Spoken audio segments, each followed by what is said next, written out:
Boom, it's your boy Big Baby Miller straight out of Brooklyn. You're watching True School Sports. Tune in, motherfucker.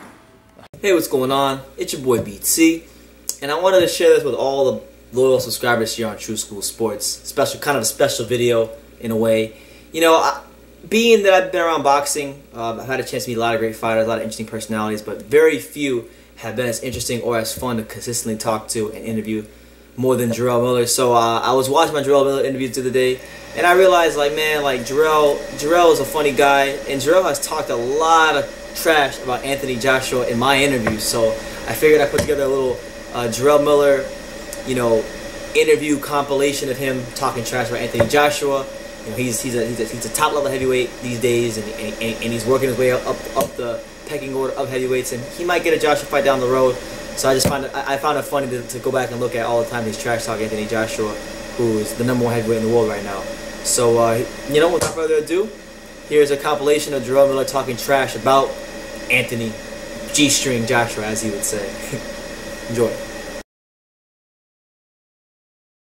Well, he is the male version of Ronda Rousey. He's a newer version of Frank Bruno.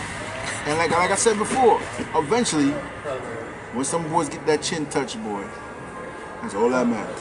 Sign the contract, big boy! Sign the contract! Okay. Speaking of running, you're having Joseph Parker and Anthony Joshua's fighting next week. And nobody was here at 7. I'm gonna beat up anyone that wins that fight and whoop their head. Okay. We got Deontay knocking people out that don't want to fight. We got H overseas who's getting stoppages because of his name. But I've earned everything I got, baby, and you're gonna see come November 11th. I know me and you were talking about this before we went on, but like get the Klitschko Joshua fight coming on, you were pretty vocal about how you see that fight going. Cause you were in camp with Klitschko, right? Yeah. I mean, if Vladimir do what Vladimir do, Vladimir knock him out. It's that simple. You know what I mean? Vladimir got better footwork, he got the better jab, and he's way more experienced. And I don't like Anthony Joshua. Yeah, man. And I know Anthony Joshua fought Carlos Takam. You were very vocal about the whole stoppage and everything. Objectively speaking, like what did you see when you saw Anthony Joshua on that night? There's so much protein you can take. There's so much protein you can take. I hit him with some pretty hard shots, and he was stunned. And Dylan White let me tell you, and Dylan White don't even throw a punch right. And Dylan White proved it again when they fought Jarrell. Dylan White don't even throw punches right. He's slapping and wobble the shit out of Anthony Joshua. And everybody talking about, oh, how do I know he got knocked out in sparring and was out for like 10 minutes? I'm like, you guys talk all this shit about me, but y'all don't go Google, y'all don't go look up the facts. Anthony Joshua said it in the interview. David Price said it mad times. David Price put him on his ass with 18 ounce gloves, out 10 minutes of sparring. And I heard we was getting for Brazil, Dominic Brazil, he got dropped in camp. Like, come on, man. Like, man, I'm telling you, man. Just because you see a dude with some biceps and abs, he ain't that scary, trust me. Usually guys that's like looking like that is the best ones to fight. He looked like an over weightlifting running back or something like that. He just looked... Play for the Giants. Yeah, like too stiff and just not really athletic, and it didn't look good. It didn't look good.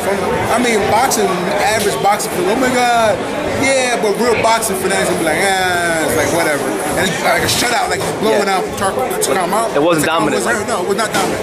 But like I said before, that's what happens when they give you a gold medal and you have a country behind you that's willing to put their jobs in line to save you. You know, money's on black. Why don't you like Anthony Joshua? For the people out there, like, why? He a fraud, man. People always believe in the hype, man. Like, he's not. I'm telling you, man. You get touching that chin with one good shot, it's over. It's over. You know what I mean? Like, I'm gonna tell you what he is. He's the Ronda Rousey the boxer. One more time. He's the Ronda Rousey the boxer. Ronda Rousey the boxer. They're gonna hype him. They're gonna remember. You understand? When a country is feeding for a superstar, they're gonna find the first glimpse of anything and polish a person up. You know what I mean? Ronda Rousey's all right. With a lot of Brazilian fighters that are way better than her, but they don't have that look. You know what I mean? They don't have that look. The image. Yeah. Exactly. So, and that's what happens.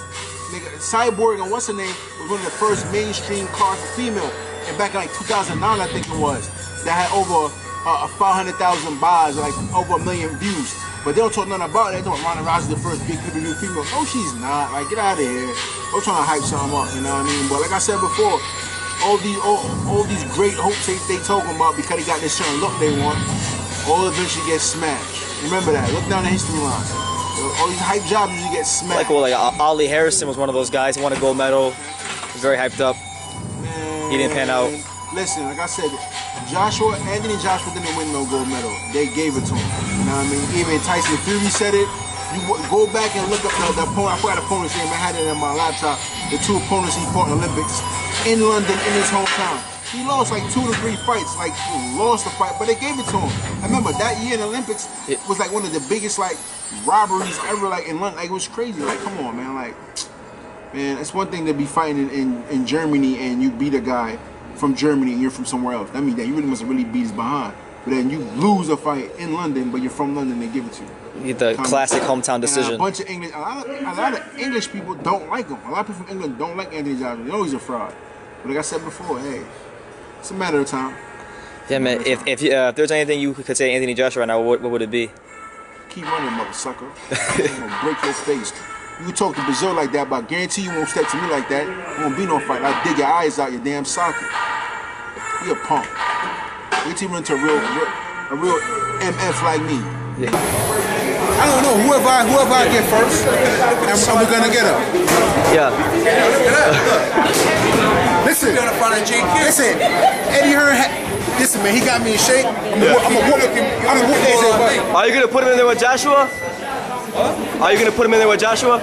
Yeah, of course. Listen, this is the kind of guy who you're dying to be in a position to fight for the heavyweight world title.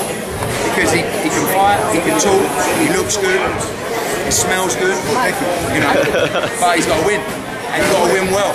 Because sometimes you can be in a heavyweight fight and look average, and then all of a sudden you devalue your brand. Absolutely. If he can look good against Wack, if he can brutalise him and make a statement, we'll be on the phone on Monday.